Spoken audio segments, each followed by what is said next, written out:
Hi, everyone. For our regular listeners, this next guest will need no introduction. It's Dr. Vu Tran. Vu was our very first guest on this podcast and was one of the co-founders of Go1. However, as this podcast is growing internationally, which is exciting, we did a fairly poor job of introducing Vu in the episode. So I thought I'd just give a little bit of an overview for our international listeners. Now, Go1 is one of Australia's unicorns and comes from our backyard in Brisbane, Queensland. And its last capital raise was at a valuation of around 3 billion. Now, that was a post-COVID valuation as well, making it all the more extraordinary. Now, Vu stepped down from Go1 to co-found Black Sky Industries, which is Australia's only sovereign supplier of rocket propellant and solid-state motors. There's a lot of investors that don't consider investing in defense for a range of reasons.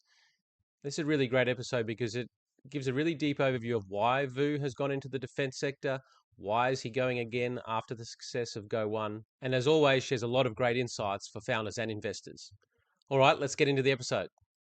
He gets up, he talks about he's going to save the world, and he's like saved tens of thousands of lives through clean drinking water. And I'm looking at it going, man, Stu, you guys are putting me on after the thank you water guy, and I'm about to talk about how the world's going to shit and I'm building weapons. You end up in a situation where you go, well, one of the big things that occurs when you have that shift is war and conflict.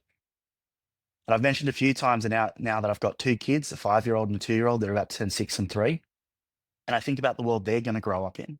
But the flip side of it is the TAM is going to grow across allied nations from about $1.2 trillion a year over the next 5 or 6 years to about closer to $2 trillion. As a result of that, you're getting a massive influx of investors. And as a result of that, I think you are going to see the proliferation of defense tech companies, which we're already seeing. Well, Libby, we're investing in defense, darling. This was my reaction. Vu, it is so good to have you on again. You were episode number 1, and I just wanted to thank you because you helped kick it off. Your background and your willingness to share vulnerably in that episode actually meant that episode got quite a bit of traction into places that we never expected, which then helped us get this little thing going. So I personally just wanted to absolutely thank you for your help and taking a punt. I think if I recalled, we turned up with a whole lot of equipment and tried to learn how to use set it up. Look, I think I appreciate you guys trusting me to be on that first episode as well. Like, I think it's lots of fun, and we've had quite a few chats since then. But for me, I think it's always great. And actually, as a avid and keen listener, and I know my co-founders at Go1 are as well, so I know Andrew will be listening to this, so I'm going to be careful what I say at least. Well, that's good to know. That is amazing and humbling because I still am. Every time I put an episode out, I'm sort of like, oh, well, this will be the last one. No one will listen ever again. So thank you. The end of our careers. No, we're absolutely stoked to have you on again. And mate, your life has taken some changes since that episode as well. Yeah, I think, and if I can be really honest with you, it was probably already in the works as I was talking to you guys. And I think, Don, when I did the fireside chat, you got onto some of the smoke signals I was sending out via LinkedIn of going, why the hell is Vu posting about defense and all these sorts of different things throughout LinkedIn? But, I described to people that it's really important that when you found a company that is relatively substantial, that it's important that you do the right thing and make sure you get that succession planning in place as you move on to what's next. And it's something that I've spent a long time working on and working through with my co-founders. So it's good to be able to talk to you guys today, but also have that context of what I've spoken to you about in the past as well. Maybe for founders listening, and we have no show notes for this episode. So for listeners, this is totally off the cuff conversation, but all of our conversations with Vu always go in amazing directions. So hence why we're here again. But no pressure, mate. No pressure, mate. It also came from 1013's runway event where that night, Vu, on the way home, Aaron called and said, I wish I had a microphone. I had this awesome conversation with Vu. We've got to get him on. I'm like, let's do it. Oh, mate, I walked away from that conversation convinced we should be investing in defense tech. And when I shared that with my wife, Mara, and she's like, hang on, how did you go? What just happened? I said, I spoke to Vu. I can't do it justice. Go chat to him. But maybe to start with, just that decision around Go1, like talk us through how that kind of came about and also how you put into effect something like that. I think this is a question, something that founders are always curious about. How do these things actually happen to be sustainable post-departure? So I think that's a great question. I think I might actually bring it back to some really simple things first. I think before we talk about the pull factors of what kind of pulls a second time founder like myself into a different space, I think it's important to think about the push factors as well. So as a founder, I think I shared with you guys last time, Andrew, Chris, and myself have not been on this journey since Y Combinator in 2014, so 2015, so not the last 9 or 10 years. We started our first business together in high school. I'm 35 this year. We started when we were 16. So this has been 18, 19 years of my life, my entire adult life doing this. So for me, I think it's really important to share with you, I guess, that there was a certain point, and I'm happy to open up on that a little bit more around where I realized what I like doing and what I don't like doing. What's important to me, well, what is it that makes me tick? And Don, to use some of the terminology you like to use, very big P, very big E, right? In terms of what I love. And what I love about listening to what you guys talk about is you talk about the challenges that we experience, because you guys are both founders as well. We experience as founders and the things that motivate us and drive us. And so for me, it took a long time for me to realize what I really loved. And what I really love is the early stage. And you and I have been on panels where we've spoken about the early stage, and we've spoken to lots of founders. And I've spoken to lots of founders, particularly in the Queensland ecosystem over the last 5 years. I reckon I've spoken to at least 500 to 1,000 founders over the last 5 years or so. And the key thing it comes back to for me time and time again is I love the early stage. And so I realized as Go1 became bigger, and this is probably well before our sort of that you hit that sort of $1 billion valuation, I realized that actually there was a shot clock for me in terms of my time in the business. It's not that I didn't love it. I'm incredibly passionate about it. I think you guys know how much I love Go1 and what we do in Go1 and what our mission and purpose is. But if I think about myself personally as a founder, the ability to understand myself and the things that make me tick, and Don, again, to use that terminology, to realize that entrepreneurial part of me was really, really important to me, meant that it actually made me realize that I really love the early stage. I love building stuff, right? And so realizing that I love building stuff was twofold. One, I also realized the things I didn't like. So being part of a more structured organization, and this might sound familiar to both of you guys, being in that situation where I've always grown and led sales teams as an example in the SaaS space, and the idea of optimizing an opt to win rate by an extra 2 or 3% could be the difference between 10 or $30 million, right? So that can make a really big difference. But for me, what I love is being at the coalface. So at the end of the day, I think step one was actually realizing that there was a shot clock. Now, that shot clock was a really long one. There wasn't like June 30 next year, I'm out. It was that there was actually a finite amount of time I would be in this business, and realizing that was a really important first step. And I actually pulled my founders together, and this was quite early on. And I said to them, guys, we went to dinner. I still remember we went to dinner, and I sat down and I said, guys, I'm in this with you, and I'm in this for as long as you need me for, but there is going to be a shot clock on it. There's a time that I'm here for. And that is not a push factor in that I don't love what we do. I don't believe in what we do. That's 100% there, and it always will be. It's what drives me personally. And so being in a situation where I could turn around and go, everything I take on board from now on in Go1 there's an endpoint to it. What do I mean by that? So I took on starting our Southeast Asia office with the plan to be able to hand that over to a head of APAC or SEA as an example. So I never took any. So from that point onwards, I just made a commitment to myself not to take any open-ended gigs, if that makes sense. And so everything I took on as a project, and this was over several years, always had a finite outcome to get to. And there was a way for me to be able to hand that over. And so I went from a large chunk of the company answering into me to, I think when I spoke to you guys at the offsite, I had no one answer into me. And that was really important. And you can't do that in days, weeks, or even months. That was something over years. And when you grow as close as we are as founders, I think it's important to also understand that you want to do the right thing by each other as well. And so it was about taking the time to do that. So that's on one end, sort of understanding what was really important to me. And then the way I describe it to people is I then did 2 years of eat, pray, love, right? So while doing this, I wandered the wilderness, did 2 years of eat, pray, love, and then ended up at Guided Weapons, as you normally do, right? Eat. There's the sequel, right? It's eat, pray, love, kill. Like that's right. But it was really important to be able to, and I have a psychologist. I've been seeing a psychologist for years because it was really important to be able to help me understand myself a lot better and understand the challenges I go through. And especially for those of you who are parents, becoming a dad for the first time 6 years ago, just understanding what it's like and what to go through. I'm a general practitioner by trade. I still see patients, right? And I think it's really stupid that when I was starting to train as a GP as a 23 or 24-year-old, I'd have parents come in and say, what do I do about my 8-year-old kid? And I'm like, I give them advice, and I'm sitting there going, they never taught us this in medical school. They don't teach you this in hospital. Why the hell are you asking a 23, 24-year-old kid on advice on parenting? And so for me, the ability to be able to take the time to be able to understand a bit more about myself and what I wanted to do meant that I actually spent a bit of time doing a bit of everything.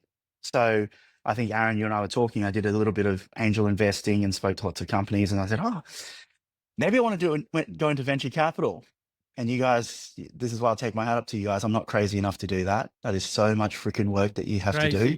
You pronounce stupid wrong, but anyway, keep going. I was just sitting there going, nope, not the world for me by a country mile. I joined a few boards. So I'm on the board of a publicly listed company and on the board of Metro South Health, which looks after all the hospitals south of the Brisbane River. We spend $3.5 billion on healthcare between the south side of the Brisbane River and the Gold Coast. I did some volunteering on some boards, and also just started working with lots of different startups. And one of my good mates who I've known for almost 10 years, and this is probably a common thread around sort of the work that I do. Blake started in aerospace, and it was the opportunity when he said, look, I'm looking at moving into defense. I thought, actually, this is a space that's really interesting. I can talk a little bit more later about some of the books and things that influenced me to be able to think about it differently. But I will say to you point blank, one of the biggest differences to me was actually having a child. Like, that is a catalytic event by country mile. I reprioritized how I spent my time. The time I spent was an opportunity cost for spending time with my family. And I thought a lot more about sort of the world that I want my kids to grow up in, which, Aaron, I think you heard me talk about at the 1013 event. So before we get into some of that more future orientated stuff, just going back to that period of eat, pray, love, or actually the step prior to that, where you decided to start handing over things in Go1 and didn't have people reporting to you. One of the big challenges for founders is they've built this thing, they've been part of this thing, and then by stepping back, you have to let others take charge, and then others start doing things that you wouldn't do, or they'd operate differently, or they'd go at different speeds, or like it's just a really challenging time for founders. How did you navigate that? And during those times where you felt that little thing happening inside, that this isn't the way I do it, and then have the impulse to want to get involved, how did you do that? Because normally what happens is the company descends into madness. So I'm very, very fortunate. I've got this hack that no one else has, guys. And that hack is having 3 exceptional co-founders and being able to actually pass the baton on to them. Now, I think, Don, in the circumstances you talk about, it might be something like a solo founder who's brought on board an executive team, and their willingness to be able to hand that over to the executive team can be really challenging because it's your baby, right? Like, if you think about in Go1, we've spent that 18, 17 years of our lives doing it. So the ability for me to be able to hand over to Chris as an example, who then started heading up revenue and built it out significantly. It's funny, I got out of the way and then the company grew even bigger, right? So I think I'm really lucky, and I've got something that I think a lot of people don't have, which is exceptional founders with great trust, where I can give them the time and the bandwidth to transition while at the same time being able to be there to support them. So I'm handing over to a fellow co-founder. I'm not handing my child over to a stranger. I'm handing them over to another parent. So that's where, Don, I'd say I'm very lucky, because not everyone gets to do that. That's a fair distinction. You're handing it over to someone that you trust. Yep. That you trust, and actually has the entire history. Off the back of that trust, it's all of the little things that come together. I describe to people the luck that we had in Go1 is not our timing of when we decided to build EduTech, leading into COVID, coming out of COVID, all that sort of stuff, ZERP, all those sorts of things. The luck I had was meeting Chris, and Andrew. Like, that doesn't happen. We're not where we are today. I'm not sitting here talking to you guys today. I think it's an amazing accomplishment, that quality of execution of that transitionary piece. But also, what's always stood out for me with you, Vu, you have this clarity of decision making, which I attribute to clarity of understanding of self. And you articulated that before, and you mentioned, seeing a psychologist for a while. Are there other hacks or techniques you've used to get that clarity of self? I love that you position it that way because, Don, I mean this the most respectful way possible, mate. You are my podcast spirit animal because the way I organize my life and go about things seems more aligned with how you approach things, I feel, right? And I think both of you guys will understand what I mean by that. And I mean that respectfully to Completely you, Don. understand. And So on the I surface, it may look like that. I send my condolences to your other half. So at the end of the day, it is organized chaos, is what I'm trying to describe there, Don and Aaron. But at the end of the day, it may look like that, but you actually have to go through an entire journey. Don, you often talk about how you love working with founders because of your experiences, both positive, but a lot of negative ones as well. I think about the fact that for me, Aaron, I appreciate what you noted there around that clarity, but that clarity occurs as a result of running into a brick wall 1,000 times and finding that little hole that actually that I can just squeeze through. And I think that's the important part, is going, you get to see the sort of the end product of going, yep. I think there's a great quote. I think it was a Steve Jobs quote, that it's easy to connect the dots looking backwards, but it's really hard to connect the dots looking forwards. And so for me, I can turn around and look at it and go, A led to B, led to C, led to D. But holy cows, at the start, you're sitting there looking at it, and each step, it doesn't feel very clear. Like, I'm back at the coalface now at the early stage again, and there isn't much clarity. But the one thing I think I do have coming in as a second, third, or fourth time founder is a little bit more confidence, where you don't sweat the small stuff. And I think you really can't underestimate the ability to be able to have a bit of clarity when it comes to what to worry about and not worry about, not necessarily what to do.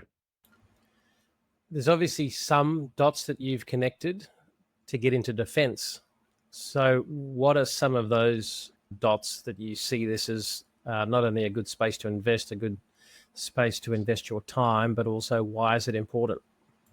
Yeah. So if I zoom out, and it's going to feel a bit wanky at the start, but I'll go through it and you'll see. But so one of the most influential books to me, I think, Don, you sent me the meme, and I think you can share it later on. Someone had a picture where it's just like, I read this book, and so now I'm in defense tech, and I'm going to give you the same result. So it's funny. I look at it and go, yeah, that's me. So I really love Ray Dalio's work. Principles is a really great book, very repetitive as both his books are, but really goes back to some really basic stuff like Principles.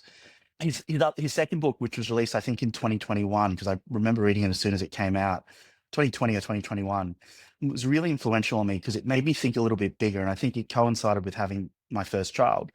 And he spoke about the big macro cycles, the big changes that are the big cycles that occur when superpowers rise and decline, and how a large function of that is actually based on economics and what the global reserve currency is, rather than what territories you control or what might be going on. And pretty much the observation is that these cycles occur regardless of a whole bunch of other things that are occurring in the world. And ultimately, the global reserve, the global reserve currency is controlled by a global superpower. That global superpower gets really, really rich. As a result of getting really, really rich, you have a whole bunch of things occur: inflation, decreased productivity, a whole bunch of stuff we're experiencing right now. You then get a decline, and you get the emergence of a new superpower. And so reading that, I think anyone who's read that looks at it and goes, oh shit, actually, are we in that position right now? Are we in that period where you potentially will see, potentially as part of our lifetime, but definitely in our kids' lifetime, where you might get a shift and change between those global superpowers, or who is the global reserve currency? And so as a result of that, you end up in a situation where you go, well, one of the big things that occurs when you have that shift is war and conflict. And I've mentioned a few times now that I've got two kids, a 5-year-old and a 2-year-old, that are about to turn 6 and 3. And I think about the world they're going to grow up in. I grew up in the 90s in Australia, the best time in human history. And Aaron, you've heard me say this before. Post-Berlin War, pre-September 11, right? So as an Aussie kid growing up in Australia, it's pretty damn good. And so I then think about my daughter, who's 30 years younger than me. What she's experiencing right now in 2024 is my 1994, right? And I think about going, well, what do the next 20 years look like for her and for my son? And I think you both have kids as well. At the end of the day, Australia right now is about to open up a bit of a foreign legion, where we're about to go out and recruit 6,000 to 7,000 Pacific Islanders to join our armies. Now, when we run out of Pacific Islanders to join our armies, because that's how short we are, who do they come for next? And ultimately, if I can be frank with you, it's our kids, right? It's conscription. My parents are Vietnamese refugees. They came to Australia with nothing. They came in via the UN aid program after fleeing the country. I was born here 10 years after they arrived. But they fled on a boat with 3 kids, my siblings, with no money, nothing. They just wanted a better life. And that was only 50 years ago. I'm only one generation away from war.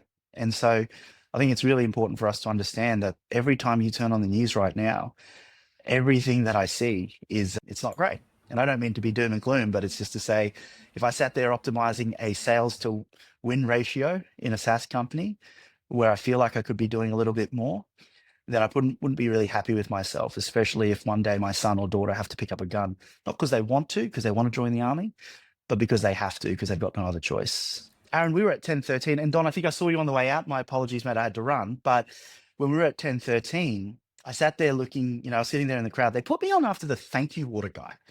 Like, so the founder of Thank You Water, Dan, I think his name was amazing. He gets up, he talks about he's going to save the world, and he's like saved tens of thousands of lives through clean drinking water. And I'm looking at it going, man, Stu, you guys are putting me on after the Thank You Water guy, and I'm about to talk about how the world's going to shit and I'm building weapons, right? They should have had the who gives a crap after you. Exactly, right? So, but the one thing I was sitting there and I was thinking to myself, regardless of what you think about the politics, in 2018, in Kiev, in Ukraine, there was a whole bunch of founders getting together for a get together like 1013's runway conference, and they had not a care in the world. Fast forward 4 years later to January, February 2022, and they're probably holding a gun, dead, or having to flee the country, right? And that for me was something that was it's quite a visceral response that I get internally when I think about the position one of us could be, or all of us could be in, or even worse, what our kids could be in. And that's a real sort of personal why. But then there's the other side of it as well. So I'll send you a screenshot of it. But if you look at it, you'll see, if you look up, say, for example, Bank Australia have this publicly on their website. But if you type in Bank Australia missiles, right, it'll come up with a statement. And what that statement says is something along the lines of, we have never and we will never finance or lend to companies that build weapons, right? Now, I say to both of you and anyone who's listening, it's really hard to have a defense force without any form of weaponry, right? And so ultimately, if you think about it from an economics point of view or from a capital point of view, Don, Aaron, the cost of capital in the defense space for defense startups is incredibly high. But the flip side of it is the TAM is going to grow across allied nations from about $1.2 trillion a year over the next 5 or 6 years to about closer to $2 trillion. So you have a rapidly expanding TAM in a market. And again, don't want to go too much in just numbers on it, but you have a rapidly expanding TAM in a market where the cost of capital is very high. As a result of that, you're getting a massive influx of investors. And as a result of that, I think you are going to see the proliferation of defense tech companies, which we're already seeing. But the canary in the coal mine for me is a company called Anduril. I don't know if you've come across Anduril before, but please look it up. Anduril just earlier this year raised $1.5 billion at a $14 billion US valuation. Its founder is Palmer Luckey. He founded Oculus when he was 19, I think. And think of Anduril however you will. But the way I look at them is they are the most important signal when it comes to the potential shift in defense tech. In the last 6 to 8 weeks, they've won $200 million, followed by $250 million, followed by a $100 million contract, all with US government. And what I like in Anduril too, what Anduril is going to do for defense technology startups is what Salesforce did for SaaS startups in 2009, 2010, when they started pushing the SaaS side of things. Because what Salesforce did was they convinced enterprise customers and businesses to buy from SaaS companies and to buy from startups, to not have to buy from the likes of IBM and SAP. And I think Anduril will do the same in terms of changing defense procurement. So sorry, guys, that's a bit of a soliloquy on that, the opportunity. Oi, Libby, we're investing in defense, darling. This was my reaction. Have you read The Fourth Turning by Neil Howe? No, it's been recommended to me by about 5 people in the last 2 weeks. Well, I think our good friend Ray borrowed a few things from there, but yep. Oh yeah, I can see it's right over your right shoulder. Yeah. Because if you look at a lot of the work that we try and do with founders, like we have a belief that everything's a cycle. Yep. Like stars have a life cycle of billions of years. Fruit flies have a life cycle of a few hours. How do you become closer to a star than a fruit fly is what we're trying to do. And if you understand that everything's in cycles, humans, countries, political ideologies, And actually, there's a whole series of patterns that play out. But the reality is the majority of humans aren't out there looking for the patterns, and they don't see it coming. And I'm on this arms industry, this Bank Australia. It justifies that they don't lend to corporations because 82% of their customers support that. But I'm having trouble thinking of the analogy. But if, like you say, with the people sitting in Ukraine, if you don't have one ear to the ground, at least thinking of some of these things, there are patterns playing out that nobody's watching, and No. they're going to catch you. And I think, Don, to your point, I think the things that Ray spoke about is it's really hard to fight human nature, because human nature is what drives a lot of these cycles, right? And that is something that does not necessarily change. I was in general practice seeing my patients yesterday, and when I see my patients, they all come in with the same problems, just different person, right? Same problems, different people. And that's the way I sometimes describe it to people, because when a patient comes in and they see me and they've got severe anxiety, the first thing I say to them is I say, Aaron, I've been here since 7 o'clock this morning and it's now 11 o'clock and I've seen 13 people in your exact situation. And I say that to them to just realize that they're normal, right? And I say to them, your circumstances are different, you're different, but the way humans react and do things is the same, and it's been programmed into us over 100,000 years. So I think, Don, to the point of what you're talking about, those cycles, a lot of it is driven also by human nature. And as long as humans are the dominant species, we'll put aside the AI bit, we'll just keep acting in these cycles. We don't only invest in B2B tech companies, we also run missions over to the US and the UK, as well as offsite, which we open up to the broader ecosystem. That's founders, that's investors. Our missions are about taking founders and investors into the UK and US markets so that, one, they can understand what it takes to scale into those markets and set up shop in those markets, but also to see over the horizon into the latest tech, how capital's being allocated so that they can come back home and transform and scale their business. Yeah, I like the way we put on panels of founders that have been there and done it, panels of investors. So then that way they get some time pitching to US or UK investors, the channel partners that we put them in touch with. It's really trying to get them into market so they can establish exactly what they need to do in order to scale a really great business over there. Yeah, we really prioritise this not being tech tourism or something that you could simply YouTube or Google or GPT the answer to from home. It's really about experiencing and immersing in these environments where you viscerally experience scale. You get to understand disruption and how these technologies are actually being applied in market, and therefore how you can navigate and build a scalable business into those markets. If this is something of interest, shoot us a DM. And enough of that, back to the podcast. Mate, how much resistance or criticism have you heard since announcing this shift? Look, I'm never public about it, but lots. And I'm okay with that because I feel like I'm doing it for the right reasons. I'm comfortable. It took a long time to get comfortable with it myself, but I do get a lot of criticism. The criticism isn't public. The criticism is usually behind the scenes, or you hear it secondhand or third hand or whatever it might be. It's why I really appreciate the opportunity to jump on the podcast with you guys, because long form gives me the opportunity to explain the why without just a little clip that the AFR decide to put into a quote, right? They get to understand me as a person, why I do things. And that's why when Stu and Arn so asked me to speak for 5 minutes before the panel about why I'm doing these things, it was a very serious opportunity to be able to just go, hey, this is why I'm doing it, and come talk to me if you want to understand a bit more. I'm always open to take the criticism, but I think it's also at the same time, I think it's incumbent on people to, if they do want to criticize me, to also have a conversation with me and understand a bit more about why I'm doing things. But there's always going to be criticism out there, Aaron. I just put a bigger target on my head by choosing this industry and not going after something a little bit more benign or lovable. Keanu Reeves, there's a touchy, feely good thing with him where Drew Barrymore asks him, are you a lover or a fighter? And he gets up and says, no. If you're a lover, you have to be a fighter because you got to fight actually for that love. And when I think of defense tech, would we want a world where humans weren't so fucking stupid? Probably. Should we be able to go around doing things? Absolutely. But the reality is that it's just this interesting concoction of self-interest and beliefs and different bits and pieces, and you can't not defend something if you truly believe in it. And so those that don't want to have an understanding of there needs to be that balance of some of those things, because there are ideologies, there are things on our doorstep that if we provide no deterrence, Australia has what the world wants.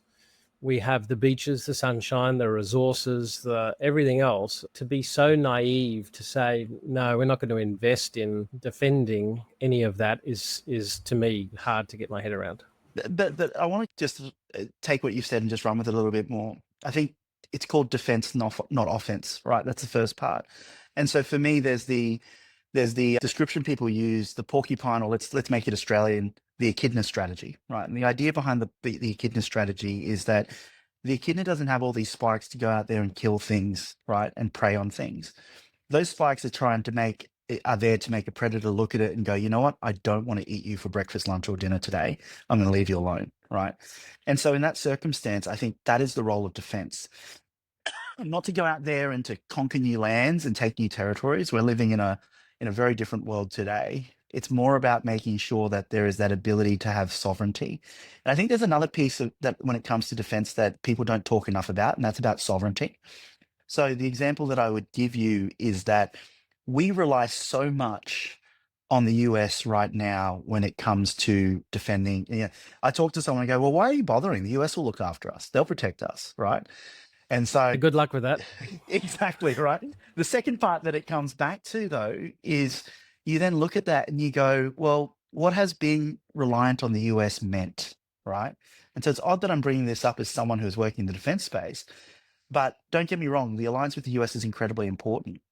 But I strongly believe in autonomy, and I strongly believe in the ability to actually make sovereign decisions. And I don't want to sound too kooky when I say this because it's pretty simple. It's going, if we get involved in a war, I want it to be because we chose to. We've made a choice to. Someone we've elected has made the choice to, not because all of our bombs, bullets, and missiles come from another country, and whatever they do, we need to do, right? And I pose this question to people, and I don't know, I should actually find out the real data on it. But if I said to you, Don, Aaron, we spend 55 billion Australian dollars on defense every year right now, right? 55 billion. If I took $1 at random out of every 10 out of the budget, so $5.5 billion, take a guess which state gets impacted the most. Take a punt. The fact you're asking makes me think I'm going to go with something random. South Australia. Yeah, Don, you got a response? I'll put you guys out of your misery. I reckon Alabama or Arkansas. Oh, US. Sorry, I mistook the question. No, because our supply, all our money goes offshore to somebody else's employment. Yeah, right. This is got it. See, the problem is it wasn't in a chart. I couldn't. Exactly, right? You weren't in a chart. But all I'm trying to say to you is, and I should try and find a chart that reflects this. And I'm not saying that going, I know that we spend more money overseas than we do locally. But if you think about it, we don't make anything here. So it's like a lot of what we consume here, especially the really expensive stuff, is not made here. We're about to spend $370 billion on 1.5 submarines that may or may not come in the next 20 to 30 years, and they're not going to be made here. So, and to put that in context, I think I said to you guys, I'm on the Metro South Health Board. We look after 5 hospitals south of the Brisbane River. We spend $3.5 billion a year on those hospitals, and the budget is managed to within 0.5%. Now, those submarines is enough to be able to sustain the entire south side of Brisbane's healthcare for the next 100+ years. So I'm not actually an advocate of spending more money on defense. I'm actually an advocate of spending less money on defense stupidly, if that makes sense, more so than spending more money on defense, because it's an opportunity cost for other areas as well. But not just that, by buying from off the shelf from overseas, we're not investing in IP locally. We're not investing in jobs locally. We're not investing in that know-how locally. And so that, for me, that sovereignty piece there, guys, is something that I think is not spoken about enough when it comes to defense, let alone the opportunities for us to become a net exporter of it as well. But here's one of the things we see in the life cycle across anything is that in the aging phase of the life cycle, things go insular. They go Yep. internal. They stop going out. Look at an aging human, right? It doesn't. It's not hitting the dance floor and going out and creating new opportunities. It's insular. Often the stereotypical starts to get a bit angry. The same plays out with countries. The same plays out with companies. Have a look at aging corporates. They all go insular. And like for people saying, oh, yeah, but the US are going to look after us. Well, when they were a growing, vibrant, on the growth phase of the life cycle, but they're now in the recrimination phase. They're now in the aging phase of what's occurring. And if you think Trump is bad, just wait. And then you'll start to see financial things start to come out. You'll see budgets start to get cut. They'll stop looking outwards. They'll stop wanting to be that superpower, and they won't be there. Like, this is just the pattern that plays out everywhere. Well, people forget that it's amazing how the world works these days, because it was only 4 months ago that we were 3 or 4 millimeters away from potential all-out global war, right? That bullet hits Trump back in July. Potentially you end up with civil war, and I'm just, it's hypotheticals now. You end up in civil war in the US or some sort of civil unrest, and who knows what anyone across the world decides to do with any sort of bad intentions. So all I come back to is that even in the last 6 months, we have been potentially millimeters away from massive global conflict. And that's the stuff we can see. That doesn't even include the stuff we can't see, right? That we miss every single time. But I also want to put it the other way. I'm an optimist as well, because I think the other way to look at it, though, Don, is that you mentioned the example of humans regressing as we get older. Older several hundred years ago meant being 30 or 40, right? So there is something to be said about innovation and technology playing a role in either extending or changing that, or changing the definition of some of these things. So I agree that they're cyclical, but the size, the scale, and the frequency of those cycles can actually change when you add in external forces into the ecosystem. And for me, that external force, because I don't think it's intrinsic, I don't think innovation is necessarily an intrinsic thing, it's an extrinsic thing, and that potentially changes the cycle. I don't think it changes the trajectory of the cycle, but it may actually prolong it, extend it, or change the shape of that cycle. And sometimes that can be a good thing. I say this purely philosophically, but it's a way to be able to think about, well, what role do, just think about the fact that human lifespan has probably doubled in the last 1,000 or few hundred years, right? The fact that we're able to do that potentially means that that ability, that desire to regress, not desire, but that innate ability to regress occurs when you're much, much older compared to where you would have been if you were born 500 years ago. Mate, we've talked a lot about, you know, the environment and the climate and the why. Can you share what you're specifically working on at Black Sky Industries? Yeah, I don't know if you can see over my shoulder. So anyone I'm in a big factory at the moment, you can see a big Aussie flag behind me, which you have to have when you're building up a defense company. But so where we focus on in Black Sky is at the really pointy end around lethality and, in all honesty, building guided weapons or missiles. And our core capability is focused on building the motor for rockets. So building the thing that actually gets them in the air and gets them launched. Now, that isn't just for missiles, though. That is also for getting things airborne. So it might be things to be able to help get really heavy drones airborne using something called RATO, or rocket assisted takeoff. It might be about getting sensors up in the air that are needed over a battlefield to be able to scan a battlefield, because if satellites get knocked out. But so the core of what we do at Black Sky is focusing on building something called solid rocket motors. It's pretty great. I've been able to go back and work with a good mate who knows everything about this stuff, and I know nothing about it. I get to be the definition of the Dunning-Kruger effect again, which is great. But you flip it back the other way, we really focus on building solid rocket motors, which has not changed in the last 100 years, and we probably won't change it for the next 100 years because it hasn't needed to. And so it's more so thinking about how you apply the technology and improve the manufacturing of it, rather than changing the technology that's needed itself. Very different to the types of rockets that SpaceX would use or Rocket Lab use, because they use liquid fuels, which are really good for reusable rockets. But to be really frank with you, our stuff's only one way, so we don't really need to reuse it. If it's coming back, then we've done something wrong.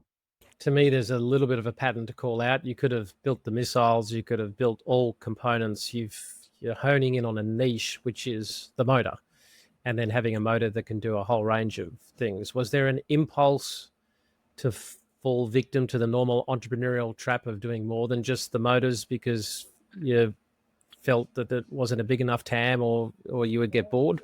So it's really simple. That is what Blake focused on before I joined. So that is core capability. The second part that it comes back to is I think the valley of death in defense is twice as wide and 10 times deeper. So because you have, even though there's a lot more money out there, there's less customers, right? But I will say to you, and I'll find the Google article, and you can Google some articles that show you, the war between Russia and Ukraine actually stopped partway through last year because they ran out of rocket motors, right? So it is one of those things that is very scarce supply. And Don, I've sent you some charts and we can talk about them later, but one of them is about the consolidation of defense industry. And so in the US, there are only two major producers of solid rocket motors, right? Two. So there's a duopoly that exists there.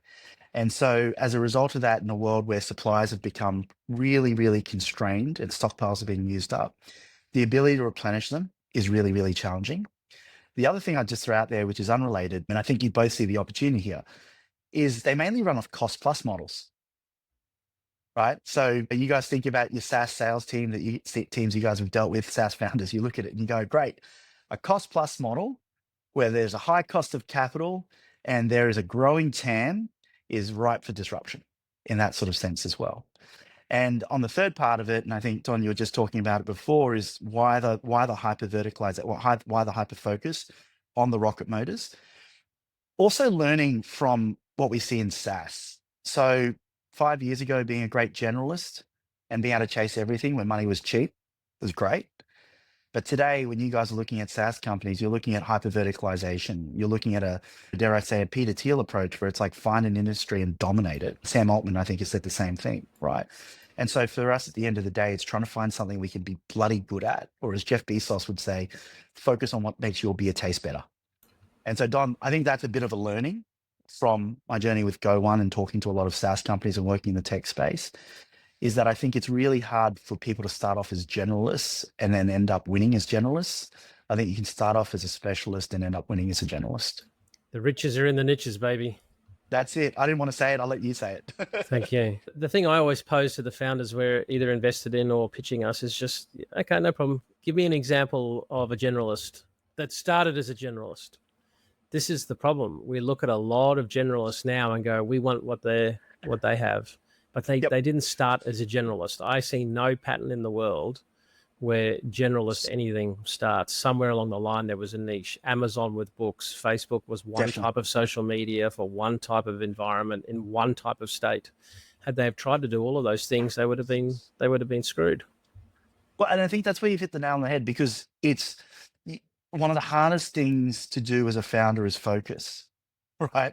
Like, it is really hard to focus as a founder because you have a million different inputs coming at you day by day, and you have to be able to prioritize, and prioritization requires focus, and focus requires prioritization. So it is really hard to do that on a day-to-day basis with all the tasks that are at hand. And the other side of it is that a lot of us are that E, I think, as you describe it, Don, where we love being able to see opportunities and take them and run with them and experiment with them without much structure. And so as a result of that, I think that it is really, really hard to be able to be a generalist in any way. And it's ironic, I'm a general practitioner, jack of all trades, ace of none, right? But it is, I think, as you're pointing out, Don, it's impossible to be a great generalist in the long term. Where I see companies turn into in the early stage is pseudo consulting companies thinking they're a tech company. And you guys have come across these every single day, where you look at their revenue and the first thing they go, oh, well, this year we did $1.5 million in revenue. And then you go, yeah, cool. And you open up and you go, well, actually, they're not a SaaS company. $20,000 of it was licensing revenue and $1.48 million of it was consulting one-off revenue, right? I always say to startups when I'm talking to them about their consulting revenue, I say to them, it's startup cocaine.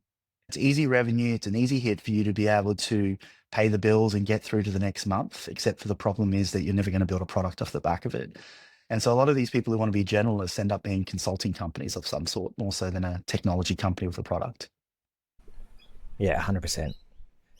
So Steve Baxter was over in WA with us at West Tech Fest, and he was sharing notes on his fundraise for his defense fund with Beating Zone, and just talking about how difficult and challenging that is for a defense focused fund. am I correct in saying that you guys are bootstrapping? You haven't taken any capital, or you just have but have no plans to take any more? Bootstrapping. So we've bootstrapped. I'll share with you. We're bootstrapped. We're profitable. We've got about 30 staff right now. So Don, you can reverse engineer numbers on that if you want. But ultimately, what it really comes back down to is that I want to take what we've learned from my previous journey with Go1 and really just take the time to be able to do things right and to be able to.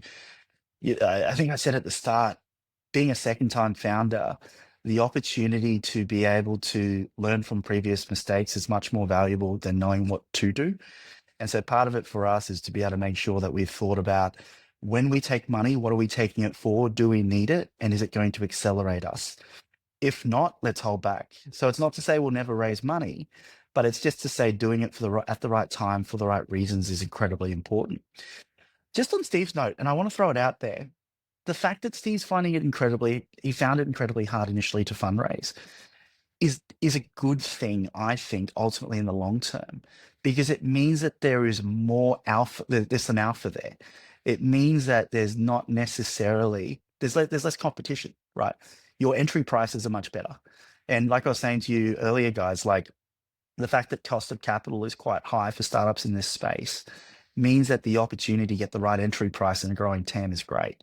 And so if you think about Steve, even though he's very experienced when it comes to dealing with founders and startups, being a first-time fund manager in the defense space means that you're going to get potentially those outsized returns. Now, I need to declare, I'm a very, very minor LP in Beaten Zone because I definitely believe in the thesis that he's got. And I've known Steve for a long time because he's one of the first investors in Go1. So I have to declare my bias there. But I also look at it going from an ROI point of view. There's a massive opportunity there to back a pseudo first-time fund manager in a niche market that is expanding significantly. So don't mean to be this for an ad for Beaten Zone, but it's more so to just say that I think he's doing the right things and the proof will be in the pudding in the next 10 years. And you'll see the same with Salus Ventures, who's also in the same space. And they work more on the deep tech across resilience and defense. But I think we are going to see that over the next decade. Obviously, that's why I'm in this space. Pretty impressive to have. Oh, you go.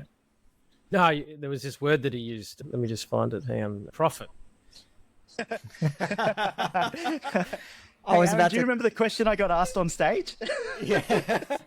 I was about to call out the same thing. It's like phenomenal to have bootstrapped what is a hardware company in a vertical of defense where I imagine there'd be all sorts of hurdles and barriers to landing contracts. So I want to put it to you this way. It's all about being really lucky and being in a space that is a virtual duopoly in the US. And so as a result of that, there is high demand and low supply. And this is something where I can't take credit for it. Blake's been working on propulsion for a good part of a decade, right? He saw the forest for the trees and he saw where the niche was. And he was working on it when people thought that he was nuts for focusing on it. He should be focusing on being the next SpaceX. He should be focused on doing orbital launch. So everyone looks at the success of what all these other companies are doing. And he's going, no, I'm going to focus on this 100-year-old technology that has very low supply and one day will have high demand. And he's stuck to it. And that's why it was one of the things that really attracted me to it is going, there is, and Don, you spoke earlier about cycles. There is a point where you just got to be there for that uplift. And I've never been in a business before, not that I've been in many, I've been in one, but I haven't been in a world before where all your leads are inbound. Yeah. Well, it's a bit like the whole NVIDIA story. People don't really realize that NVIDIA has lucked into the position that it's in by concentrating on a particular niche around gaming graphics. Yep. They stayed there, and then it turns out what they were building and how they were building it is really good for the AI revolution that then came with the development of LLMs. There's no way that you could have actually planned to be that, in my view. You just had to be in a space that you were passionate about, that you were seeking to be the best about. And sometimes the business gods, the venture fairies, whatever you want to describe it, come and anoint a few. But what I do know is that the majority of things in life are not actually that intentional from the success bit. It's people that were concentrating on their particular area, and then they were in the right place at the right time. And that can be a little bit difficult for people to fathom, because it's like, well, I can't plan for that. It's tough. Hugely. And I think that's the important part, is going, you don't know how this plays out. Like, I don't know how this plays out. And that's the best part of it. You mentioned NVIDIA, and I think of Jensen Huang, the founder of NVIDIA, when he was on the Acquired podcast with Ben and David, they asked him the question, I think you guys have mentioned this before, knowing what you know about NVIDIA, would you go back and do it again? And his answer was, hell no, I would not do it, because I know how painful and terrible it is. I think that's a weapon.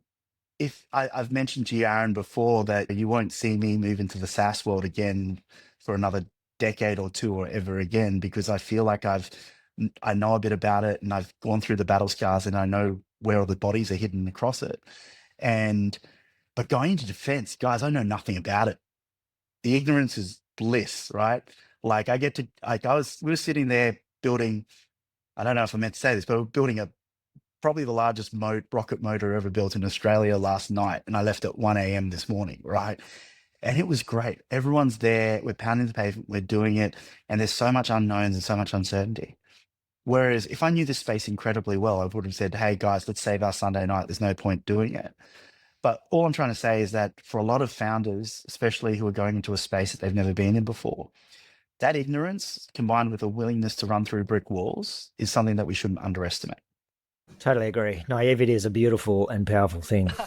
There you go. Now, You just found one of my Vu has sent through like 25 charts, and we're going to be dining out on this for many episodes. But just because you talked NVIDIA, one of the charts Vu has provided, if your parents invested the $399 that they paid for the PS4 back in 2013, that would now be worth $158,000.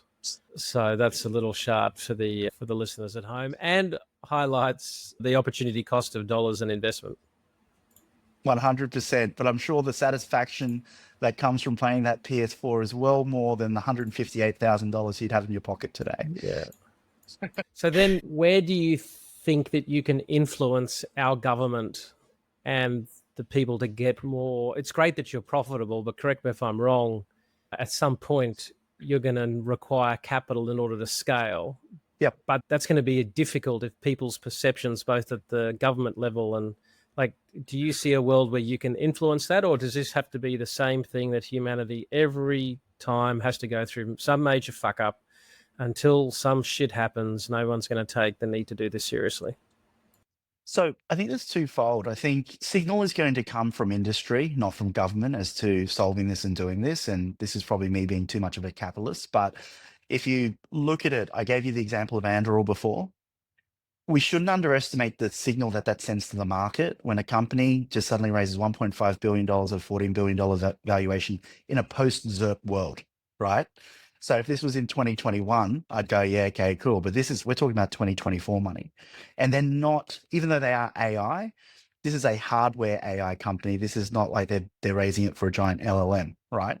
So the first thing I'd come back to is that if you think, I'm going off on a bit of a tangent here, but if you think about what Atlassian and Canva did for the startup ecosystem in Australia, right? Their impact will be felt for the next 50 years, because they will launch 1,000 ships, which then have a flow-on effect for everyone else as well. Not just capital cycling back through, but founders coming through, but people also looking at them from an investment landscape, from a founder landscape, and from a policy landscape, and going, what do we need to do to get more of them or to support them? And so from my perspective, the way I look at it in terms of your question, Don, of how does potentially policy and government change, on one hand, it's going to actually, I think, going to come from that need getting more and more dire, unfortunately, not necessarily from a conflict point of view, but from a reality of how underprepared we are. And the industry is coming to meet it. And so one, government needs to wake up and identify that there is a need there, and I think they will. And on the other hand, industry's job is going to be to meet it. And so one of the statistics that was shared with us at a conference a few weeks ago was that about 7 years ago, there were 6 VCs in the US who were directly investing in defense. Now there's over 150. right? That's the proliferation of VCs that are directly investing in defense in the US. And you guys both know that when venture capital into software or SaaS was proliferating about 5, 6, 7, 8 years ago, the first thing those VC funds in the US did once the market was a bit saturated in the US was they came to Australia and they came looking. And so I've spoken to just as many defense VCs from the US looking at Australian companies that I have as Australian VCs who are investing into the space. So I'm confident that you will see the demand increase. You'll see, that sounds terrible. Demand's going to increase. You're going to see governments actually go, we actually need to move a lot faster. And so, Don, when you do get a chance to cover the charts, you'll see one chart that actually talks about the speed to deliver capability and how something like the F-35 program took like 25 years to come into play. And can you imagine delivering a SaaS product in 25 years, right? So you are going to see that sort of demand from government come into play, not just in Australia, but across all allied nations, and it's already in play. And you are going to see industry come and meet it through venture capital and founders flooding into the space. And so for me, there is that ability to ride on those coattails and be part of it. At the same time, when it comes to how do we actually go about building a company off the back of it, it'll be the traditional way that you probably see it. We'll either build it via bootstrapping and getting some really great customers who allow us to be able to. There's a great company called Tanda in Brisbane, which many of us know if you're from Brisbane. And I love what they do because I love the fact that they have been able to build it as a few good mates from uni who've built a great company and doing great things.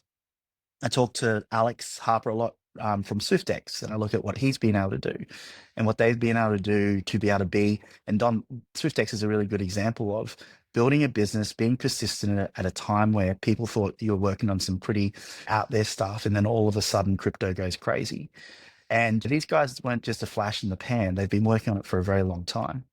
So in that sense, for me, I think I look at it going, I look to the Tanders and the SwiftXs of this world, and I go, how do I potentially build a business like them? But on the other hand, it's also sitting there going, how do you make sure you reach the scale that can also have impact? And so in that circumstance, if you say, Vu, what's the plan? I'd say to you, I have no idea, right? We're playing, if you're playing footy, if you're playing cricket, it's a heads up play. We're playing each ball as it comes and trying to work it out. What we want to do is make sure that we have optionality. And I think that's one thing that founders sometimes box themselves into a corner with the decisions they make. They lose optionality with certain decisions. And so from my perspective, I want to maintain optionality until a really clear pathway comes forward. Because say we've got a plan for the next 10 years and we're executing against it is crazy as hell.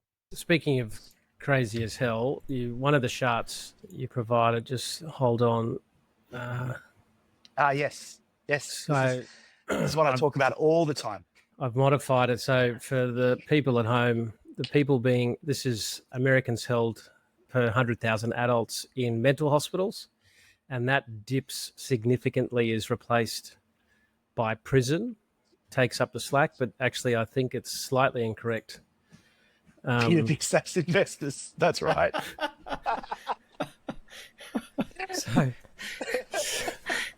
So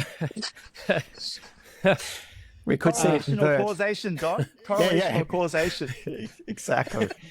So you can't say that I wasn't concentrating very well. Yeah, you were talking. What have you, like, second time, third time founder, and you're only early into this journey, but what has surprised you that you don't think should have surprised you? It's sort of like, hang on a minute, like, has anything popped up or was like, oh, I've that's happened again, or I would have thought that I didn't fall into this? Like, has there been things that you felt that you should have maybe known that have surprised you?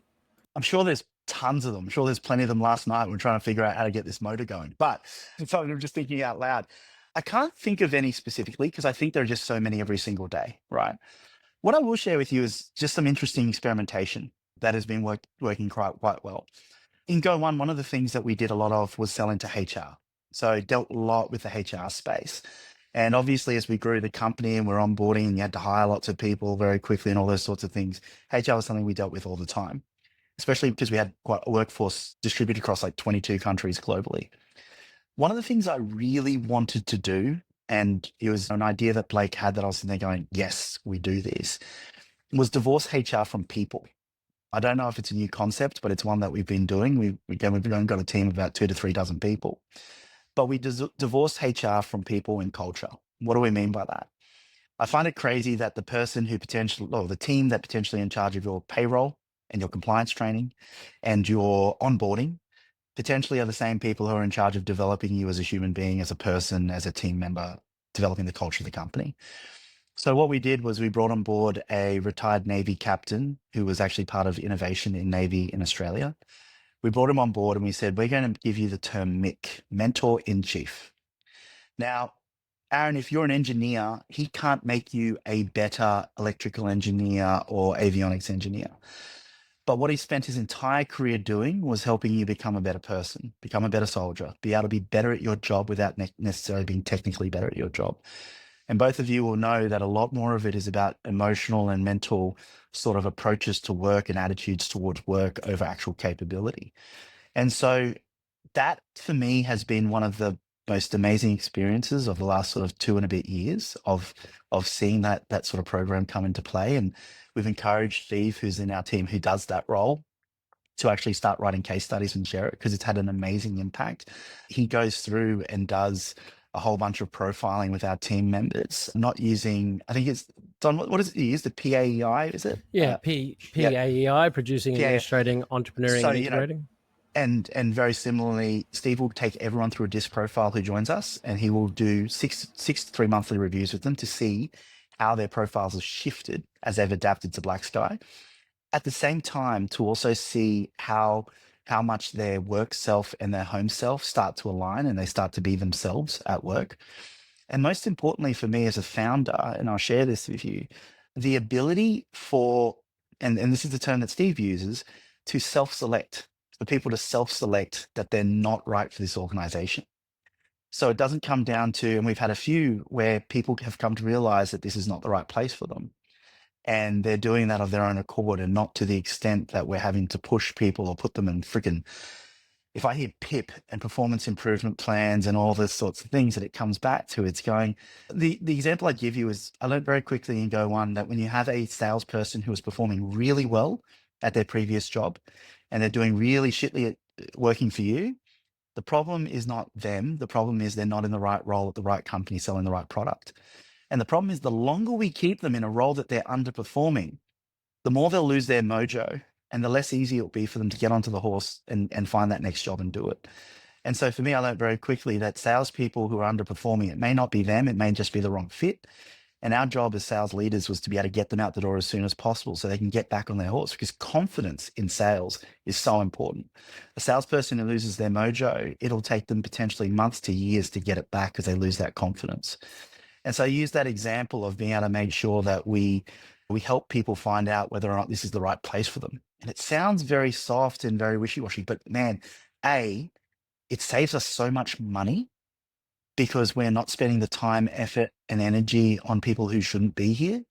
But also B, you should see the outcomes in terms of just the respect that we get from people who do choose to leave. And again, we're not a big team, so we don't have a large sample size to share with you. But I can see it. I can see it when we're sitting there, as I said, at 1 a.m. this morning, troubleshooting how we're assembling and filling this motor, right? And that for me, I think, so Don, I guess my surprise is actually how, even though I talk about it lots, how truly the cultural part of it is probably one of the biggest sort of learnings you bring as a second-time founder. You hear the culture eats strategy for breakfast and you recite it and you say this over and over and over. But when you get to start with a blank canvas and do it again, it really hits home for you. Yeah, just want to really underline that, and DISC, DISC, PAEI, they all overlap because they all come from some of the base work 150 years ago. But some of the biggest fights I've had when I was consulting with large either organizations or scaling companies is there's PA work, producing and administrating. That's HR administration. That's timesheets. That's to a certain extent basic training. But culture is EI. It's entrepreneurial. It's integration. It's long term. It's hard to measure. And so the most difficult roles are where you appoint a head of HR and they're simultaneously trying to do PA and EI stuff. But one's short term, one's efficiency based, one's got to be correct. and one's long term, and the personality styles are different, the experiences are different, and it's a bit like also accounting and financing. Yeah. Like CFOs like to control this whole world, but hang on, accounting, accounts payable, accounts receivable, that needs to be exact, otherwise you get Enron. But financing of a business tends to still be with the founders for a long time. Do Yep. we use debt now? Now there might be some reporting that comes from the accounting function.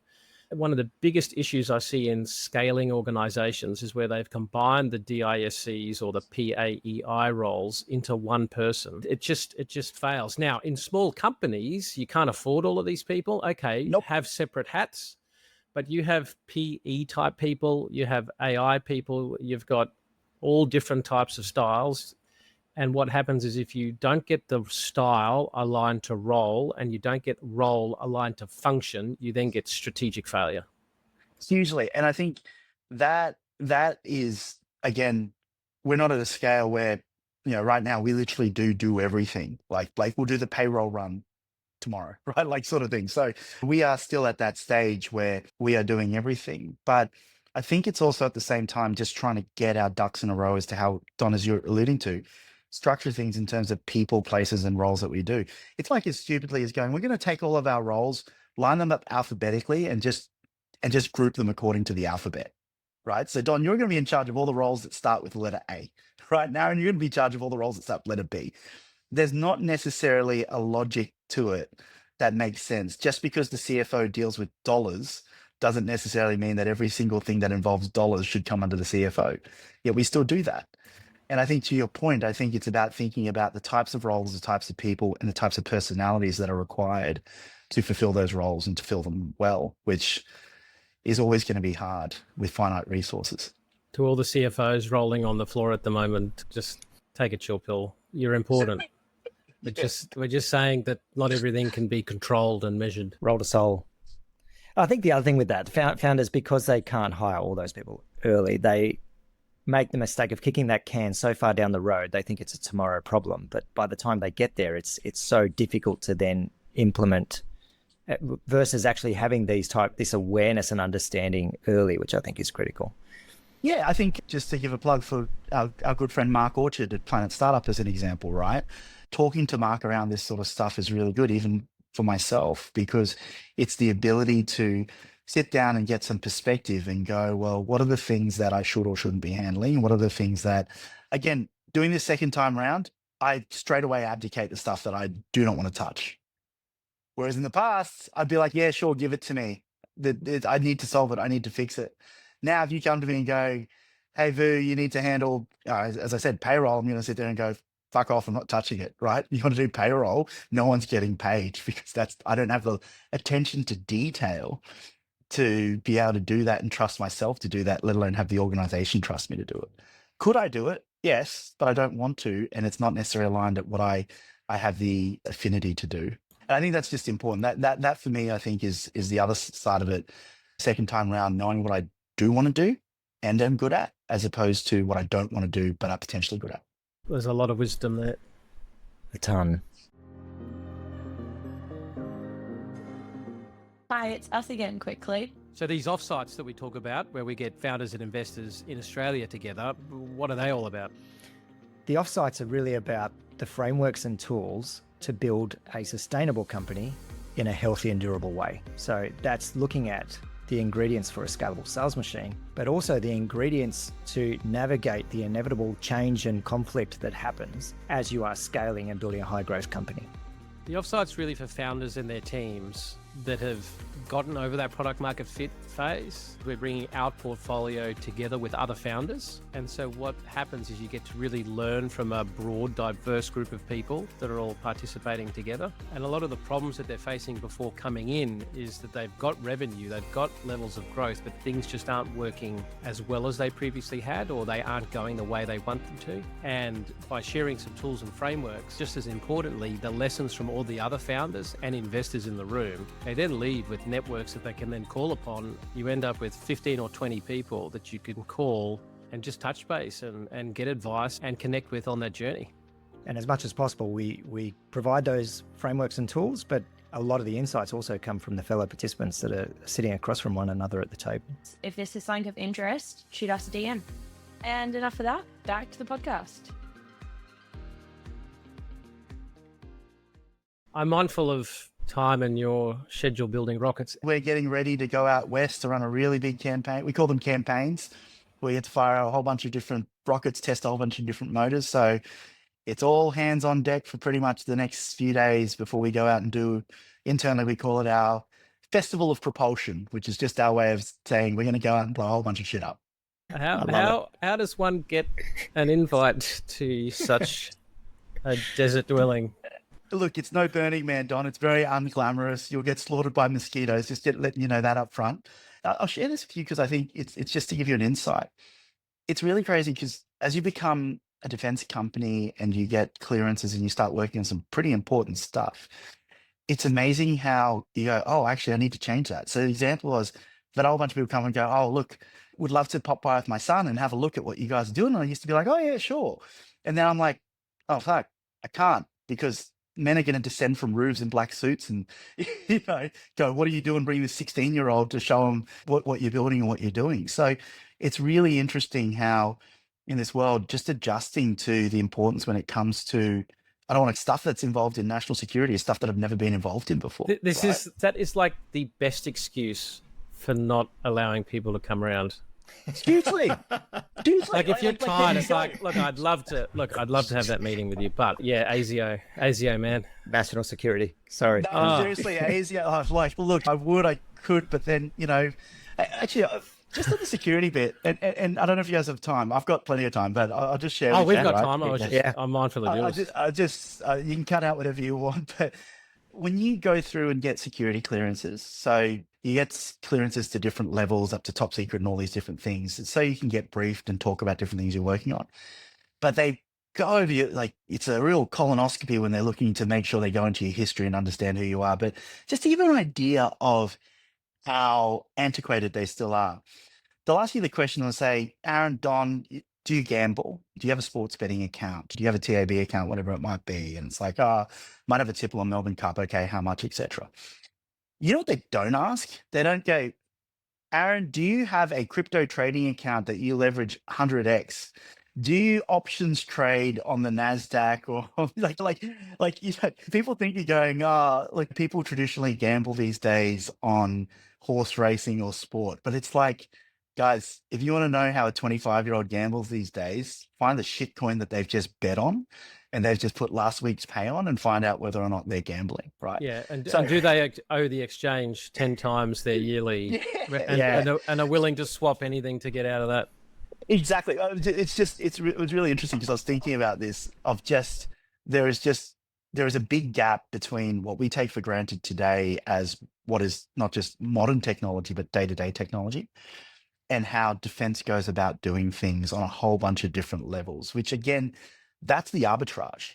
That's the opportunity for technology in this space. And you'll see that often when I do a bit of a call to arms to founders to think about coming into the defense space, one thing I'll often say is that it's a great space for second-time founders. Yes, I've got a bias because I'm in that position myself, but it's that ability to navigate a really interesting growing TAM, take that experience with you, and really be able to run into a space where there's a lot more opportunity and you're not fighting like it is in the AI world or anything like that.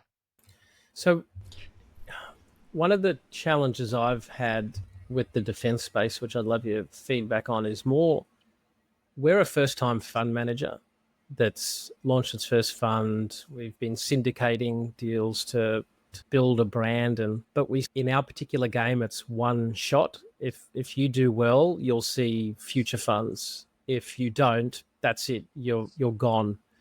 And so one of the fears I have with the defense space, just because of like how slow the sales cycle is, how complex it is, and the amount of capital required for some of the hardware, I say, well, I could see fund 2 or 3 where we've achieved greatness and we can be a bit more flippant. Might not be the right word, but you can go out a little bit on the risk curve.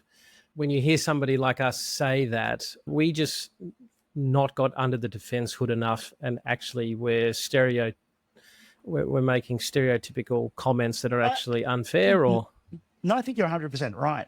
But I also think about where do the outsized returns lie, right? We could, where are the opportunities to have that alpha, or at least play in a field where the beta is huge, right? Like where it is on an upwards trend. Because there's two things, right? You could have either picked Uber 15 years ago, or whatever it was, or you could have been investing into venture 15 years ago and potentially and invested in 30 companies in the valley and potentially just hit one at random, right? Like, so I think there is something to be able to sit there and go, well, it depends what your alpha is. Because if the alpha is not, and again, I say this with no qualification, so please take this with a pinch of salt. But if there is not significant alpha there that is highly differentiated, that allows you to be able to get in at a lower entry price, primarily, and that's the thing that I think about. I may be looking at it very differently, but I look at entry price with startups a lot more than I look at in terms of where could they go. Because I look at entry price as the ability to then be able to go, cool, well, I'm not wasting an opportunity cost. It's not an opportunity cost to go after them versus someone else. But on the flip side of it is that if you don't have the alpha to be able to get low entry price, and that's probably one thing that I try and optimize for when I was investing into doing angel investing, then the opposite is to be able to look for a market where the beta is increasing significantly. And I look at that in terms of TAM, capital that's flowing into it, and founders that are coming into it, which is obviously why I'm spruiking defense, right? And the fact that if you take a bit of a contrarian view to it, and I don't think defense is contrarian anymore, that's the problem. But if you take a contrarian view to it, you go, the fact that it's contrarian is the way you're going to get low entry price. You're going to get the ability to find great deals at a completely different level. So long as the market is right. And that's where I'm talking about the beta in terms of, is spend increasing? Yes.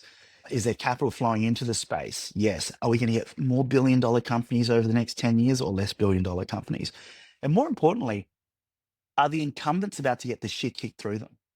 And that's something, and that's something that I think is really important. People look at it and go, oh, well, defense stocks, surely they're going to boom over the next decade.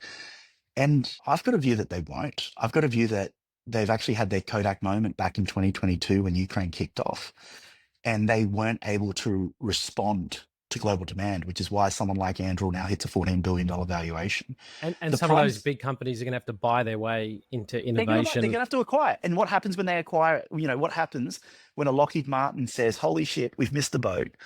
They're going to have to go out there and buy. They'll buy their way into it. And so therefore you have exit capability. Sorry, Don, but that's where you have exits that start to occur as well. So I do mean, but I don't mean to just spruik defense. But when I look at it, it's going, the macro factors are the bits that really drive it. So that's from the beta point of view. I think it's really hard to have any alpha in a brand new market because it's growing and it's expanding. But I think you can just ride the wave. So I know that's a bit of a lazy way to look at it. No. Last year we started looking at hardware, Yep. and we were one of the few that did it, and our LPs tended to hate it. But we formed a view that pure play SaaS by itself was going to be in a lot of trouble. And unless you had something defensible that was physical out in the real world, collecting and controlling the data, you were actually going to struggle. And so we got onto that, I think, reasonably early, and our portfolio now has quite a few of them. And so what you're talking about absolutely aligns with that. And if I think through some of my concern, it's actually not so much about me personally. It's actually with the model we run at the moment until we finalize our fund, we actually have to go and sell this to LPs. And so part of, I think, my brain's defense mechanisms is thinking through the pain of getting LPs to investigate something that they're not comfortable with. Another reason why I could never do what you guys do is to go out there and flog to LPs. I think that it's really challenging because every customer, I say customer, every LP I assume is different, right? They have different beliefs, they have different sort of makeups of their portfolio, how they'll allocate capital, etc. And so you have to tailor that every single time. Whereas when I used to go out and flog online learning, I could just almost play to a template to an extent, right? There's a pitch, there's a playbook that you put into play. I think one of the really interesting things, and I don't mean to oversimplify it, is to really challenge the LP. Like, it's like I don't know why the hell I'm saying this because I have no experience in this whatsoever, but it's actually the challenge back to what the definition of venture is. Are we looking for the outsized returns? Are we looking to get to or are we trying to find a portfolio of startups that give us bit-sized returns? And that's okay. But if we do challenge them on that venture side of it and go, do we want 1,000 bagger? And I know that I sound like a shitcoin seller right now saying, do you want 1,000 bagger? But what I'm saying to you is that if it is to get those outsized returns, then we need to look for a place where there is that alpha or growing beta that has less competition. And I think that less competition in a lot of circumstances is trying to be there early in a lot of markets, right? Atlassian was building at a time where you didn't have the Blackbirds and the Airtrees of this world, right? And I'd argue that an Atlassian built today probably wouldn't be as successful because they didn't have to grow through the same periods or capture the same opportunities because the market wasn't as saturated. I think when I spoke to you guys at the fireside chat, I told you how B2B health tech is something that I'm not a big sort of fan of for a whole bunch of reasons because of the customer you're selling to. But I'm a big fan of the B2C health tech space, and I'm co-founding 2 companies in that space as well, because I think that I've got a thesis around where that market is going and the growth of that TAM. Just back on it, so if more capital flows into defense and investors pushing founders to expand into new markets, do we lose some of that sovereign capability development aspect, and do we end up just almost commoditizing products to the highest bidder and selling to anyone? I'll answer that in saying that's where government policy is really important. Like, it's no different to going, how do we get Atlassian, Canva to be Australian companies and not relocate to the US and be not just a US domiciled company, but a US company as opposed to an Australian company. Like, there is a piece that is incumbent upon the country to be able to create an ecosystem and a world where these companies want to stay in Australia as well. So I think there is that part of making sure that we create the right environment where companies want to stay here. You guys know I'm very parochially Queensland. I'm very parochially Logan. I want companies to grow or come to Logan and build out of Logan. And I'll say this to the Queensland government. I say it to Logan City Council. I say we have to create an ecosystem where companies can be built and flourish, but also feel welcomed here in the city and here in the state. I think the same thing exists at a national level. If we lose companies to other countries, that is not because of the company, that is because of us as a country. We haven't been able to create the environment that allows them to be able to thrive wherever they want to thrive. I think slightly related, creating an environment where you want them to thrive, and then related to what you were saying, well, what is the purpose of venture? Is it not trying to find the outlier? But my brain reminded me of the purpose of insurance is to spread the risk around many. But then as capital flowed in and data becomes easier to get, now you can exclude the people that actually need the insurance most instead of spreading it out. And so you've got me thinking now that actually venture probably has these similar dynamics where it's trying to optimize for things and it's excluding the 1,000 baggers that it should be going after. And for us, until we get our fund finalized next year, where we have our own decision-making capabilities, it's a challenge, because we've got to help LPs understand why this particular asset within their overall allocation makes sense to their portfolio. Yeah, you have to have a thesis to be able to put forward to them, right? Like, or else, what is it that we spoke about before? If you end up being a generalist, right, you're not really going to be in a position where you could actually be able to onboard more LPs and at the same time probably not have great success if there's not a strategy behind it. So I fully agree with it from that point of view. I think it's more so from that perspective of going, where do you particularly find the outliers? And the outliers are non-obvious. That's why they're outliers. I know it's obvious to say that, but it's true. And that includes hunting in industries where and locations where they're not necessarily. And again, that's why we are going to see dozens of US defense VCs come into Australia. We will see it over the next few years, because I'm an angel investor as part of the syndicates into the University of New South Wales is the only one who runs a defense accelerator in Australia. It's called the UNSW 10 Defense Accelerator. I put a very small amount of money into every single company that's gone through that last year and gone through that this year. That gives me an insight to deal flow and companies in this space, but B, it is a space where it's just, again, entry price is low, right? And I don't want to seem exploitative on it, but if you think about it, that is probably one of the most important things when it comes to getting those outsized returns. And it's getting tomorrow's outsized returns. So we at West Tech Fest down in Perth last week was talking to a Blackbird LP, and we were talking about our journey of raising our own fund. And he said, well, Blackbird just raised $500 million on 4 words in an email. I was like, oh yeah, how's that? They just said, same team, same strategy. and the money rained upon them. And so that's LPs looking at like the previous world's model and going, okay, we'll have more of the same. Now it'll be interesting to see how those incumbents are able to change and move with the world. But I think it's related to what you're saying. You've got to be forward looking. Sure, learn from the past, but if you anchor on what was successful in the past, you're going to miss a lot of opportunities. But also just like, I just think about it because Andreessen Horowitz is a great example of someone who's raised a shitload of money continuously, right? But I think one of the really interesting parts of it is going, and they've built the American Dynamism Fund and all these different things, as you said, Fund 3, 4, 5, and 6, where they can actually take these riskier bets. But isn't it funny that they can take these riskier bets and they'll get these likely get these outsized returns because they're taking more risk, right? The flip side of it is you go, okay, you got $500 million to deploy potentially into Australia, maybe overseas, but even into Australia, like it's going to be hard. I think you guys have spoken about the VCDF before, right? Here in Queensland. It's an amazing opportunity, and I'm a massive advocate for it because of what it will do. But ultimately, what it comes back to is, and I'll be frank when I say this, if there's $100 million that goes out and needs to get matched by an extra 20% or 25% or something like that, so $125 million gets put into the Queensland ecosystem over the next 5 years, and let's just say 100 million of that goes into Queensland companies, right? Like Queensland startups. Over 5 years of deployment, you're going to have, what's that, $20 million a year put into Queensland companies. And you go, okay, well, if they're writing early stage checks, because it's aimed at the early stage area, let's say they're $500,000 on average per check, that's 40 companies. And with all due respect to a state that I love and that I've spent a lot of time pounding the pavement on and talking to founders, are there 40 venture backable businesses where you can write a $500,000 check easily in Queensland every year? I don't know, but I don't think it's that easy. And then you're going to have a confounding effect of the fact that that is competing capital with a whole bunch of existing players in the field as well. So you might take that 20 and you might that 40 and double it to 80 or even 100. And you go, are there 100 venture backable companies producing Queensland every year? I'm not sure.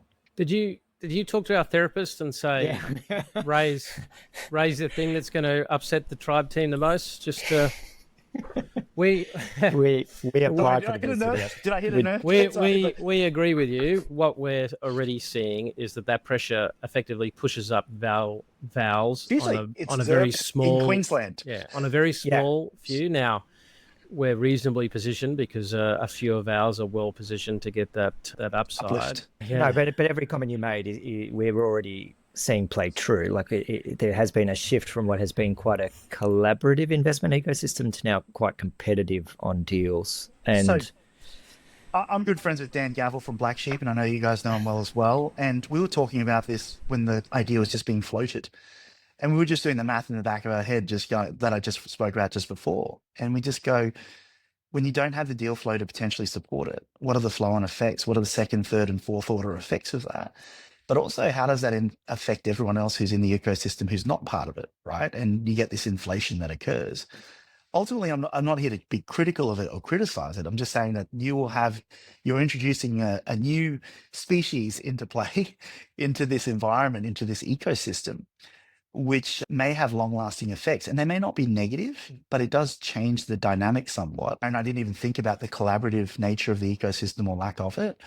But it's going to be really interesting times. Great time to start a business if you're a founder. But I think the question depends how long you're going to be around for. I think the important thing that it's going to come back to is I think it's important for us as members of the ecosystem it's hard to make sure there's accountability when it comes to those long-term outcomes, because it should be a benefit for everyone, not just the startups, but the people who are employed by them, the investors, etc. Right? Rising tide lifts all ships. It needs to be a rising tide that lifts all ships. Totally agree. Mate, I want to go. I know we're over time. You still got 5? Boys, whenever you kick me off, I'm good to go. I wanted to go back to your comment about the security clearances and for individuals who haven't had experience in that space. I did some stuff in intelligence before. I had to go through that top secret clearance process and get asked all sorts of random questions. And I was personal ones. Very personal. And they would call my friends and all sorts of people and ask very personal questions. But one thing I didn't... So that was I didn't... Did they make any calls in the end? Or Don, That's why Aaron's now in venture capital. I was gonna say, it's like they went through the call sheet and Yes. But what I didn't expect going into that world was actually how much of an impact it has on family and Hugely. personal security and other things. And I was young at the time, single, so very different world now. But was that something on your mind coming into this space and those, Hugely. again, unintended consequences?